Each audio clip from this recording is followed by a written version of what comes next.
Welcome to It Takes Two. I'm Blair. And I'm Chris. And today we'll be talking about Love and Marriage Huntsville Season 6 Reunion Part 2. Listen here, I need y'all to like the video.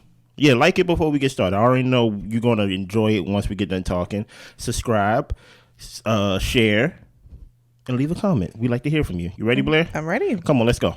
We start where we ended off last time, where Tisha said that Amin and KeKe have been cheating on each other the entire marriage. Oh, my gosh. KeKe says, yes, and your point is. Oh, wait a minute. This is Uno reverse. Then Carlos has us get a little bit more into detail about her paying for him to go on a date.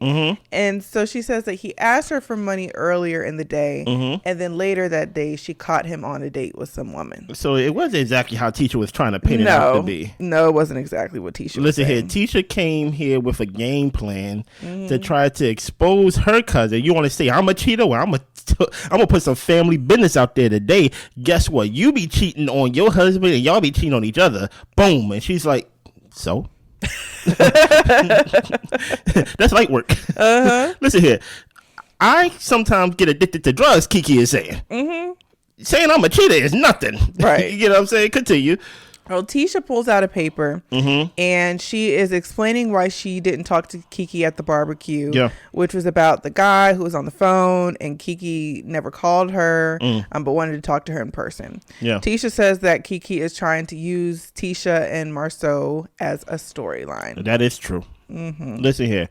Whatever they was talking about, they was talking over each other. We don't really have the details of what they were saying. No. She pulled out a paper, didn't really read off the paper. No, you get what I'm she saying? didn't say nothing new beyond what was said in the season. Listen here. I will say this.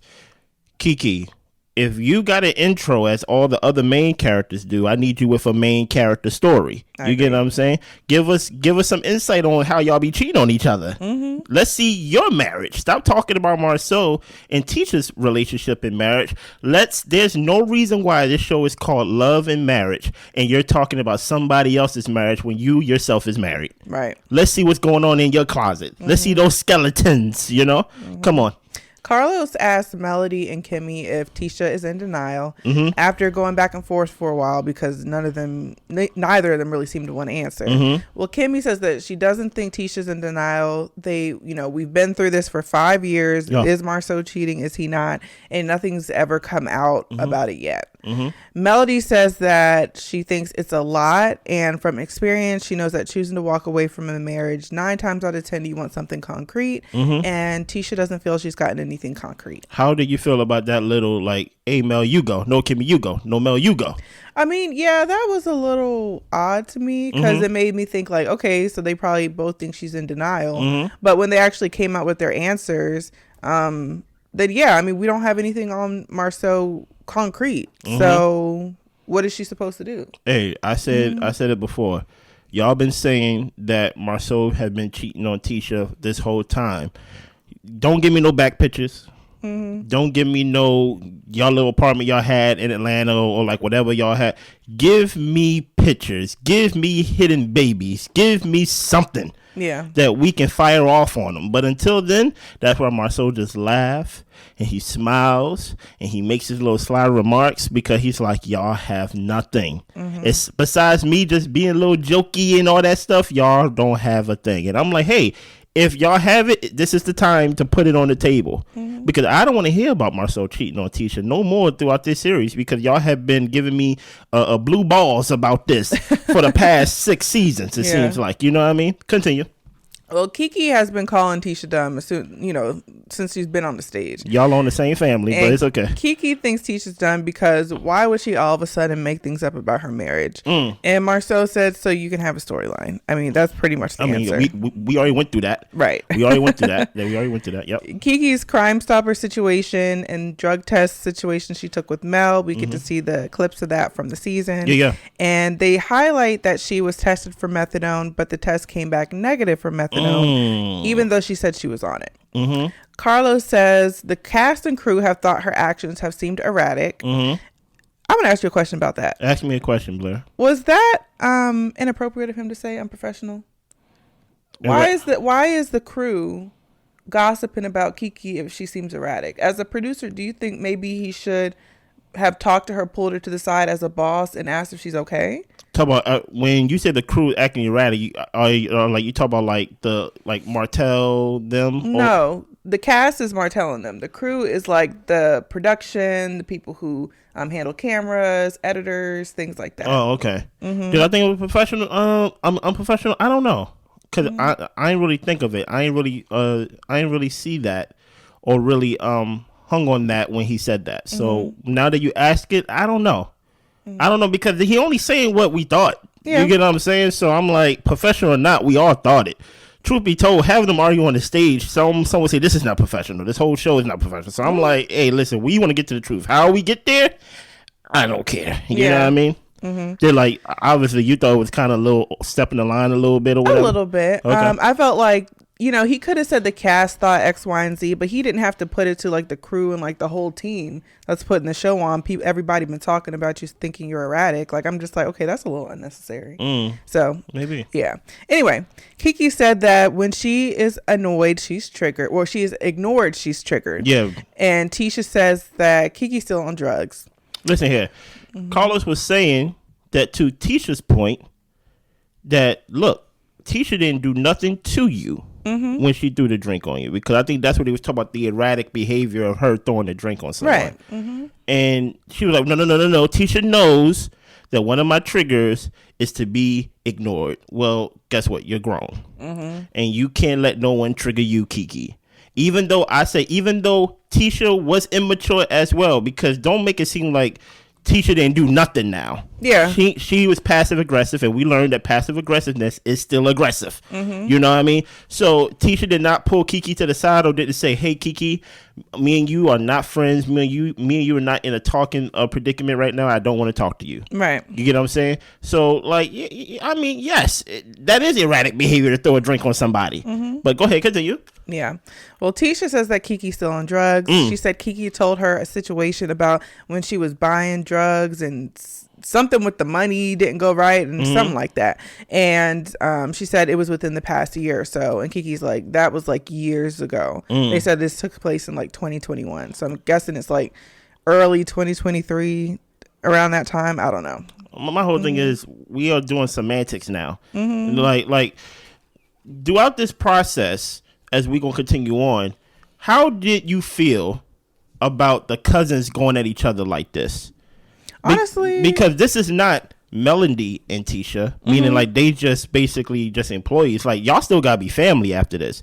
It seemed like there was no type of like, there's no line I'm not gonna cross, basically. Yeah, I didn't really think much of it, because honestly, sometimes it can get the ugliest with family because people feel the most comfortable with family. So, and at this point, I mean, I think Tisha's fed up with KeKe. I mean, KeKe said some wild things to her and done some wild things. Yeah.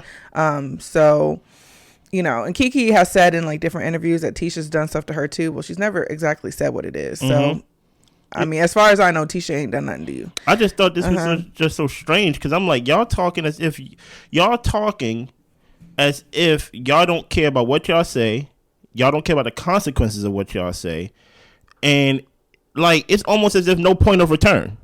Because it's to the point where I think they're both really done with each other. To where it's like, we're not family now. Like, I'm gonna talk to you like you're a stranger on the street. I'm gonna talk about you as if you're a dog on the street. Like, you're dumb. Hey, I sound like you buying drugs on the street, and I saw you on the corner of the road. I'm like, wait a minute, like y'all not gonna see each other at a family reunion, not like that. like y'all really gonna let this show really tear y'all apart, or maybe y'all was never really that close. I mean, their relationship has always been tumultuous. It's always been volatile like that. Yeah. Continue. Well, Carlos asked the cast whether or not they thought that KeKe was on drugs. Okay. No one else really thought she was on drugs. Maurice thought that she was looking for a moment, which she's getting now because we're sitting here. It's taking up all this time talking to KeKe. Maurice, you lucky we ain't talking about you, brother. Right. Trust me, I have a whole part just for you, my guy. Yeah. Kimmie says in hindsight, she did seem jittery, a little bit sweaty, and she doesn't really know why else she would pop off like that if it didn't have something to do with drugs. Okay. So it sparked a question in Kimmie's mind. Yeah, okay. And Carlos asked KeKe, why didn't the methadone show up on the test? That's a good question. KeKe said that she didn't think methadone was on the test, and then she's like, well, I don't really know why it didn't come up, and she didn't use anyone else's pee. Mel even jumps in and says that she didn't know she was going to take the test. The producers and Mel went to the bathroom with her, and it was her urine. It was nothing or anything. KeKe explains that she hasn't been on Percocet, which was her drug of choice, for years. She's sober now. She was sober at the barbecue, and she was sober the entire time of filming. Listen here, we found out, and I'm happy that because I totally forgot. I think we knew throughout the seasons that KeKe's drug of choice was painkiller medicine and things like that. I'm happy that she said out loud for people who probably watch for the first time, when they hear you're on drugs, my mind automatically goes to, oh my goodness, crackhead. You get what I'm saying? So I'm happy that she said that it was Percocet. Not happy that, she was addicted to it and things like that. But I do find it interesting that, hey, she took a drug test, right? And the thing that she daily takes didn't come up positive in the test. Yeah. So should I throw that test away? I probably would, but I mean, like, should I just say the results can't be factual, actual? Yeah, like it's invalid. But at the same time, like it's a lot of factors. Like you don't know. One, like there's like controls on the test to make sure that the test is like really like working and stuff like that. Yeah. So we don't know if the controls popped up. We don't really know if Melody knows how to read a urine test.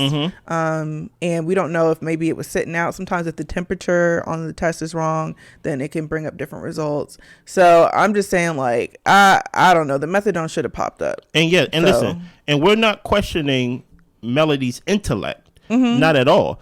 I just feel like if y'all was really serious about taking this type of test and things of that nature, y'all would let a professional do it. Or, I mean, show it to us. Like, take a picture of like the bottle. Oh, I'm about to say, I don't want to see her urine. And I mean, and just let us see the results. I mean, it was kind of, I'm not going to say it was odd, but the way Mel was reading it, she was just like, this negative, that negative, this negative, that negative. And I'm just like, was she reading too fast? I don't know. Look, my thing is simply this. If y'all really serious about taking the test, don't go to Walgreens and get it in hour 34. Yeah. You get what I'm saying? Go to LabCorp and have them take it and then get the results. I know y'all produced the show and things like that. Y'all could have easily did a scene to where it's like, KeKe, guess where we going today? LabCorp. We go take a test to prove your innocence, girl. To where Melly's not reading it. Melly don't have to worry about going in the room with her or a producer, someone in a lab coat with some type of certification that administers the test can do all this stuff and can give the results back. Melly can read the results, but like all that was just jinky. You know what I'm saying? Y'all took a test in the middle of a storage unit. What do I supposed to think? Yeah. Like, oh yeah, KeKe, you're clean. Like that's very. Listen here, even though you did not set up the test, KeKe, that was erratic behavior of Melody. Yeah, I brought a test. I'm like, no. Right. Continue. Well, Marsau tells us, he's told us plenty of times this season that he's picked KeKe up so many times off the road because she's been high, and they can tell when she's high. And KeKe tells him, look, you picked me up because my husband took the car keys. Look. Why did he take the car keys? Were you high? No, I'm confused. Here's the thing. I'm really on the line, because I said this throughout the season, on making fun of this moment, because I feel like Marsau is giving out too much information. Okay. Even though he said it in the show, I will hope that he would look back on it and be like, I don't have to say I picked up on the side of the road, because that automatically puts an image in your head. Yeah. On that person's character and things of that nature. But he said it again live. Yeah. After seeing himself say it recorded. So it's like, if KeKe was on the side of the road and things like that, because Marsau and Tisha's whole point is, listen, don't listen to them who says that she's not on drugs. We known her for 18 years. Some would say, why is Tisha and Marsau so determined to smear KeKe's character? I don't think they're doing that. I don't think they smearing her character, but I will say the haste to expose some secrecies, I'm kind of uncomfortable with that. Yeah. I'm kind of uncomfortable with you getting to go into details with you picked her up on the side of the road and things like that. Okay, saying that you and your husband be cheating on each other is one thing. Obviously, if someone got to be picked up on the side of the road mentally or maybe even physically, they're not in their right state of mind to, like, they need someone to get them. I get that, but at the same time, like, Kiki can't go around saying that Marsau probably That's cheated, fair. having conversations with people about Tisha's marriage, That's fair. bringing it onto the show. So my thing is, like, to me, I would think, okay, well, all bets are off now. I mean, we made an agreement, which they did at the beginning of the season, to leave each other's marriages alone, and then she goes back on it. Yeah. So I'm gonna say what I want to say. I don't know. I don't know. Maybe it's the kind heart in me. I'm just like, if Kiki was high early in the morning, 3:00 in the morning, out of her mind, right? Yeah. I wouldn't be so quick to just throw that out there because I'm not saying it's right, but I'm saying you can't control people's responses. I understand that. Because, like, with me, I'm like, I know you're lying, but I know I'm not lying, and I'm not going to throw that out there and put that on you. Okay. You get what I'm saying? But that's fair. I cannot be like, that's wrong for you to say when Kiki's out here basically saying your husband been cheating on you and things like that, having threesomes and things of that nature. You just dumb and you sticking around. Yeah. That's yeah. Well, Tisha said that seeing Crime Stoppers made her wonder if Kiki was still on drugs. Yeah. Kiki said the story they attached to her when it came to the Crime Stoppers situation, she denies it and she'll be 100% vindicated and you can bet on that. Marsau says, how much? I'll take the bet. Listen here. I have to say she's vindicated right now. Yeah, every time she comes up. Every time they put it on that screen that she has not been charged. Right. My thing is, if this is such a open and closed case, why hasn't she been charged with a misdemeanor? It's easy to give somebody a misdemeanor at least. Yeah. You get what I'm saying? So, like, it was this whole thing of Marsau was like, listen here, she was trying to get money off the lock, and that's when she was like, how would I get money off the lock? Like it's just a lock without a receipt. Don't know. You know how Kiki is. Yeah. That's when he gave the whole thing, and I'm like, well, wait a minute, Marsau, you kind of telling yourself a little bit. You get what I'm saying? Yeah. You go in, that's when you get it. You get a gift card, and then you get a refund for the gift card. You sell the gift card. And I'm like, wait a minute.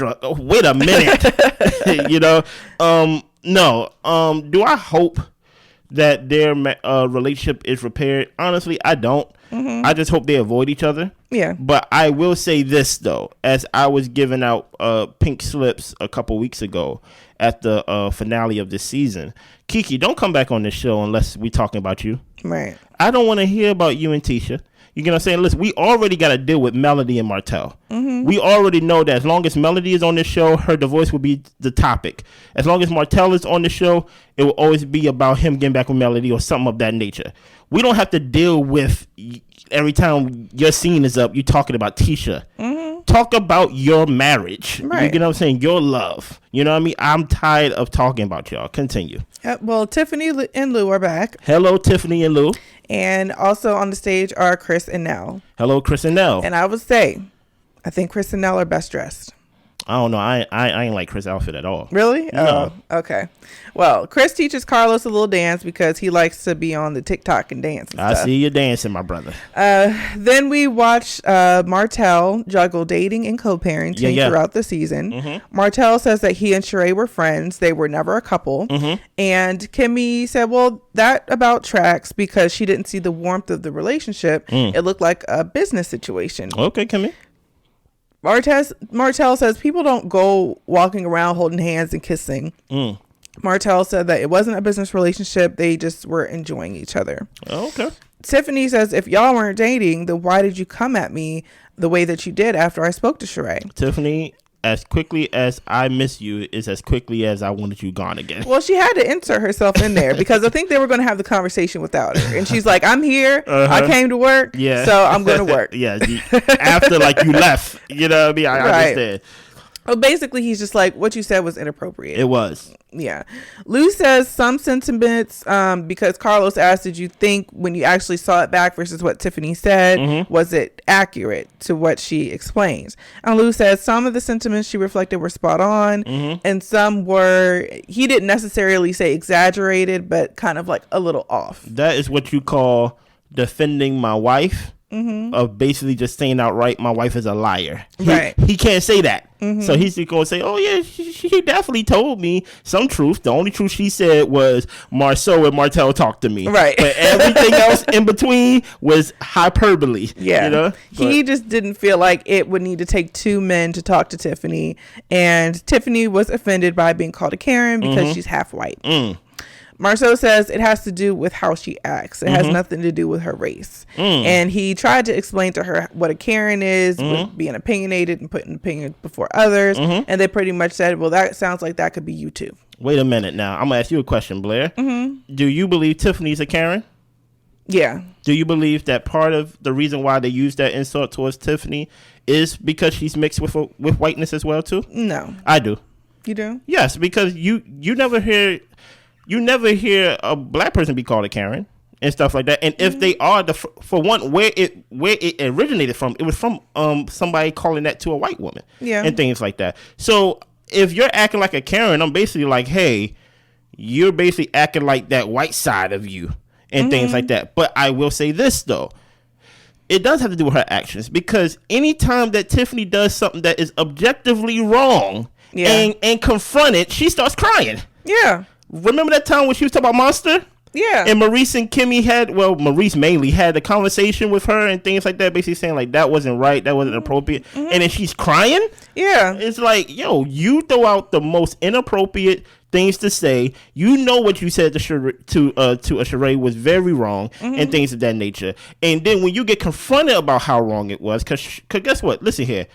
She could have read you. Yeah. She's from Real Housewives of Atlanta. She had to deal with all those, tough, quick-witted women over there. So she could have read you right then and there. But she probably talked to Martell, which is showed like, yeah, your girl was kind of off. Yeah. So when you got confronted after something that you did wrong and said something wrong objectively, you ran home to Lou and basically said, they attacked me. Yeah. That's Karen. Yeah. You get what I'm saying? Let's not act ignorant now. We know what a Karen is. And just for people who need a refresher, the main thing that they were upset with Tiffany was saying was like, oh, Sheree, you think that your punani is so good that you can keep Martell outside of all the other women? Yeah. And you don't know this woman. Wild. You don't know her. You don't know her from anything except TV. Exactly. You know what I mean? And so Carlos asked a question about, why did him and Sheree stop dating? And Martell says that he stopped seeing Sheree because he needed to refocus on himself. I like that. And a relationship for a man takes a lot. Okay. And Marsau says, well, Carlos kind of tricked you there because the question insinuated that you were dating. And now you're saying why you're broken up. And he says, well, okay, yeah, so we were dating. And Carlos asks, well, is it hard for you to date other women because you're still in love with your ex-wife? I think that's a weird question to ask. And I was really annoyed with Nell and Mel for jumping in to answer the question for him because let him sit in his own stuff. You talking about Martell's? Yeah. How so? Because Nell jumped in and said Martell said he still loves Mel, and if he could, he'd change everything. And Mel says, yeah, that's what I hear too. And my thing is like, okay, yes, we can jump in and answer for Martell because I'm sure he's going to say some contradictory stuff. Of course. But I want him to sit in his own heat. Answer the question. I'm not even gonna hold you. I don't even know why Chris and Nell was out for this segment because we didn't talk to them personally yet. Yeah, you get what I'm saying. The most thing they did was Chris showed us how to dance, you get what I'm saying. Like that's all he did. Yeah. No, but I do agree. But I agree with your point. I don't agree with the question that Carlos asked. Okay. Every reunion ever since they've been divorced, he always asks this question or this type of question of, do you want Mel back? Yeah. You get what I'm saying? And Mel got to sit there and basically, dude, you get what I'm saying? Right. It's like, yo, if he wanted her back, the things that's happening behind the scenes wouldn't be happening. If he wanted her back, he would be a better person for himself first, and then for his children, and for his ex-wife and things like that. He'd make it easy. If he wanted her back, why would he be dragging her through child custody court, whatever it's called, and things like that? Like, we gotta stop putting this thing like, are you acting out because you want your wife back? And then eventually, what if he says yes? Let's just go down this. Let's just go down this scene. If he says yes, he's gonna turn to Mel and say, "Hey, do you want Martell back?" And like, she's gonna say no. Yeah. So I'm like, why do we keep asking that question? But I understand they on the show and we gonna make. And it's been 3 years since they're divorced. Can we let it go? We can't, because as long as Mel is on the show, that's her storyline. As long as Martell's on the show, that's his storyline. But my thing is, the storyline can be, which it has been, about co-parenting, navigating divorce, all that type of stuff. But for Carlos to be asking, like, do y'all want to get back together? It's like, we're past that. Please. We're way past that. Yeah. Go ahead. Anyway, Carlos asked Martell about the whole name change situation, and he just thought the name change thing was weird, pretty much. It seemed out of the blue. It didn't make sense to him. He'd understand if she changed her name if she was getting remarried, but that wasn't the situation. I ain't gonna say weird, but I never seen anything like this. I never seen someone marry their old name again. You get what I'm saying? But like I said, how bad and how much trouble has she been through that she have to throw herself a party, a ceremony, a celebration of going to something old? Yeah. You get what I'm saying? So it just... Listen here, I get it. Mel. I'm on your side. Yeah. Marsau jumps in and says, maybe you'll get in trouble with your wife if you admit you love Mel. And then everybody's like, what? And Maurice is like, you just giving him hell today, ain't you? I'm about to say. Martell says that he's single. Mel says, well, the baby mama is around the kids every day, and she's around when I drop the kids off. And she says she never trusts someone who adored her family setup so much that they decided to come between it. Mel has never had someone watch the kids overnight or with 11 people, because Martell continues to say the whole babysitter situation, and she got all types of people watching the kids. And he tried to say, because Mel was saying that, you know, she talks so badly about me, like, basically, like, I don't know how she's going to treat my kids or how she's going to talk about me around my kids. And then he was like, well, people were talking bad about me with the babysitters that you had. And I'm just like, Martell, some stuff is just like, you got to take the L on. He's never going to take the L. You were really effing up. He's not People are going to have bad things to say. He's not going to take the L. The thing you're hoping for and what you're for with Martell, he's incapable of doing it. And things like that. And I really don't understand, like, the whole, because I think they asked her a question like, how do you feel about, like, you know, him, because his whole point was, I think the question which when Carlos asked him, is he single, he said, yes, I am. And then I think it was redirected to Mel in some way, and she was like, he's not single. He can't be single because he's always with her. Yeah. You get what I'm saying? And that's when he was like, I'm not with her. You know how Martell is. Yeah, liar. Yeah, exactly. So it's like, look, man, Martell, you're an interesting guy. Continue. Yeah. Well, in the paperwork, it also says that Shari was in a business relationship with Martell, and Mel threw that out there. Mel, he says that he has the paperwork with him. He's going to go get it. So he storms off stage to get the paperwork. Ain't nothing in there. She said, I'm talking about the transcripts from the clerk, from what you verbally said in the courtroom. They write down everything you say, dummy. And you said it was a business relationship. And she was like, I'll purchase the transcripts and bring it on for facts. Listen here. I don't even know why Martell stormed off, just to bring back a slew of papers, just a whole bunch of papers. That he told her, find a page. Yeah, she's like, no.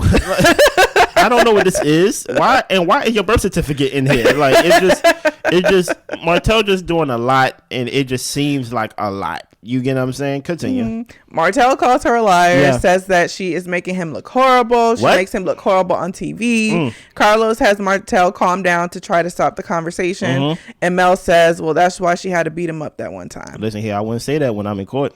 Yeah. I know that. Yeah. I wouldn't say that if I'm in court. Listen here, one thing about these type of people, you don't want to take it to hell with these type of people, because that's what they're trying to get. Like, whole time, Martell's whole point in real time was for you to say something or do something that he can use against you. Yep. You get what I'm saying? Melody, do you know what you should have did that would have really drove the point home? You should not even address Martell or any Martell questions. Just turn to silence. Yeah. Carlos turn to you. Do you think Martell wants you back? And you just look at the camera. Melody, yes? Any question when it comes to Martell, just stay quiet. See, he's gonna get more angry when you don't when you don't recognize his existence. Yeah, you get what I'm saying? So if you ignore him, don't take it to hell with him, because that's when he gonna say, you see, she put hands on me. Yeah, you get what I'm saying? So it's like, don't even associate or even talk to him, because there's no talking to him. You get what I'm saying? There's absolutely. If there's anything you thought about that scene, anything else? It's just the same old thing with Martell. Yeah. I mean, like, he can't just sit in his wrong by himself. Of course not. And he is so upset about people making him look bad when it's just like, you do that well enough on your own. I'm about to say. So nobody's making you look bad. They're just saying the things that you've done. Pretty much. I'm not adding nothing or taking away. You feed me. Right. Let's go. Well, we see Tiffany's journey with postpartum. Okay. Tiffany says that she never thought that she would go through that. Lou was in the midst of baseball season, and he noticed changes when he came home and did everything he could to take care of her at that point. Yeah. And she was in denial in a lot of ways as well. Tiffany said that it was refreshing just living her normal life off camera, and it's a hard decision to think about staying gone from the show, but Carlos tells her the door is always open for them to come back. Do we want Tiffany and Lou back? No, I'm good. I do if we can get rid of Stormi. Like, I would take Tiffany and Lou and her lies and her getting her husband all riled up if we can just, like, thank you, Stormi, you can be a friend of the show. And things like that. But to your point, yeah, I really could do or don't with them. You get what I'm saying? Yeah, I think the thing that like really like bothers me with Tiffany is like the situation that she's been in, to where she lies on the men to her husband to get her husband riled up to want to fight people. You know? Eventually, I have to blame Lou. Yeah, I would agree, but I just don't like that. Probably about both of them. And it's to me it's like reminiscent of, you know, shoot, maybe it's the white have, I don't know, like, you know, white women lying on black men saying they're doing X, Y, and Z. He took it to Emmett Till, y'all. So I'm just saying it leaves a very uncomfortable taste in my mouth for Tiffany and Lou, and for Lou to just go along with it, knowing that his wife be doing the most at times. So stuff like that really is just kind of like, that's kind of dangerous. You can just stay at home. I understand. Yeah. Let's go. Next, Stormi's mom, Miss Betty, comes on stage as... Stop right there. This is where y'all messed up with the reunion show for me. We rather have a Miss Betty and Mel segment when you got Chris and Nell that literally was on the show for multiple episodes that showed their family and things like that. Y'all rather have this segment? Well, we still got a whole nother part. So, but I feel like we could have skipped to their part while they were sitting right there. There's no reason why Miss Betty should have been brought on this reunion show. Literally nothing. When they brought up what Blair's about to talk about, I completely forgot about it. And it was like, this is not even a main part. This is not even her main story. Yeah. Betty's. You get what I'm saying? Continue, Blair. Yeah. Well, they bring on Miss Betty and then the cousin Junior onto the stage. Hello, Junior. We see Stormi's family dynamic play out on how it played out during the season. And they start off with a conversation about Mel because, you know, way back in the beginning of the season, Miss Betty was saying that she wasn't feeling Mel. The energy was off. And it was all pretty much confirmed when people were saying negative things about Stormi online, saying that Stormi was recording Mel in her house and Mel didn't come to her defense. And Miss Betty says that when things pop up on the internet, you can say whether they're true or not. Like, that doesn't take that much effort. The tweet said someone in her home recorded her. Mel was live tweeting at the time it appeared, and what she was saying was insinuating that it was Stormi. And Mel says that I can see how it could have come off that way, but she doesn't even necessarily apologize. Stormi says, well, Mel didn't say it wasn't her after her mom brought it up. She said that Mel waited until, you know, her mom brought it up to actually address anything. Mel asked, well, why didn't you just call me? And Stormi said, I don't have your number, remember? That is true. You should shoot a DM. Exactly. Stormi says that Mel saw the tweets and comments because they were underneath her tweets. And then Mel was like, well, how are you going to tell me what I've seen and what I haven't seen? And Stormi's like, you see everything else on the internet? You don't see the responses people make to you? So Mel says that, you know, you have enough going on with your family, talking to Miss Betty. And Stormi asked her mom to stop because Betty's over there hollering, talking about you over here still arguing with a man you've been divorced for 3 years now.